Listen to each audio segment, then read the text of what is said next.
नमस्कार, मी नागनाथ बाबर आणि आपण पाहता निर्भीड समाचार। 24 तासात जबरी चोरीचा गुन्हा उघड, 2 आरोपी अटकेत, सोन्याचे मंगळसूत्र आणि दुचाकी बाईक जप्त। पालघर पोलिसांनी जबरी चोरीच्या गुन्ह्याचा अवघ्या 24 तासांत छडा लावत 2 आरोपींना अटक केली आहे। चोरीस गेलेले 20 ग्राम सोन्याचे 1,20,000 रुपये किमतीचे सोन्याचे मंगळसूत्र आणि गुन्ह्यात वापरलेली दुचाकी जप्त करण्यात आली आहे। 25 मे 2024 रोजी कुडण नौपाडा येथील दर्शना दिनेश म्हात्रे या भाजीपाला विक्री करून घरी जात असताना 2 अज्ञात इसमांनी मोटारसायकलवरून येत त्यांच्या गळ्यातील मंगळसूत्र हिसकावून पळ काढला होता। या प्रकरणी तारापूर पोलीस ठाण्यात गुन्हा रजिस्टर नंबर 42/2026 अंतर्गत गुन्हा दाखल करण्यात आला होता।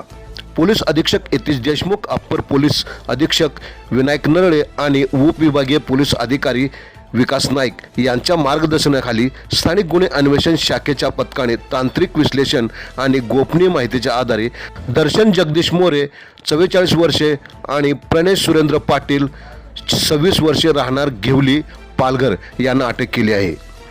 आरोपीकडून चोरीचे 1,20,000 रुपये किमतीचे सोन्याचे मंगळसूत्र आणि गुन्ह्यात वापरलेली दुचाकी क्रमांक MH48 CW 0515 जप्त करण्यात आली आहे। दोन्ही आरोपींना न्यायालयाने 30 मे 2026 पर्यंत पोलीस कोठडी सुनावली आहे। ही कारवाई पोलीस निरीक्षक प्रदीप पाटील, सहाय्यक पोलीस निरीक्षक योगेश शिंदे, पोलीस उपनिरीक्षक गोरखनाथ राठोड, पोलीस उपनिरीक्षक रवींद्र वानखेडे, पोलीस हवालदार दिनेश गायकवाड, संजय धांगडा, कैलास पाटील, संदीप सूर्यवंशी, नरेंद्र पाटील, पोलीस अंमलदार कल्याण केंगार, प्रशांत निकम आणि महेश अवतार यांच्या पथकाने यशस्वीरित्या पार पाडली। पुढील तपास पोलीस उपनिरीक्षक अशोक बनसोडे करीत आहेत।